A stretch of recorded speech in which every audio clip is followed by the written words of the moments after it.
Tronditet futbolli anglez me sfushori Yves Bissouma pezullohet nga klubi, zbulohet arsyeja. Vetëm përpara një viti u kap duke përdorur oksid azoti, njohur si droga e të qeshurit, por ja që me sfushori i Tottenham, Yves Bissouma është pezulluar nga klubi londinez përsëri për të njëjtën arsye, sipas The Sun.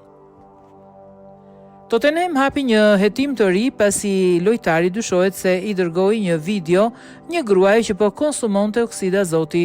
Ajo tha se i dha videon shtypit dhe klubi u informua më pas. Nuk mund ta besoj atë që po shija, po thithte gazin përmes tollumbaceve pas një problem, edhe pse ishte pezulluar për diçka të tillë. I tha të njëjtit burim gruaja në fjalë, e cila ishte ftuar nga Bissouma në një fest.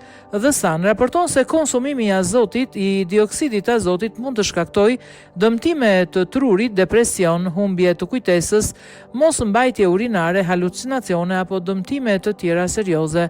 Lojtari nga Mali, kapiteni i ekipit të tij kombëtar, tani mund përballet me një ndëshkim të rënd pasi kohët e fundit u kritikua nga trajneri i Tottenhamit Thomas Frank për vonesë të shpeshtë në mbledhjen e ekipit.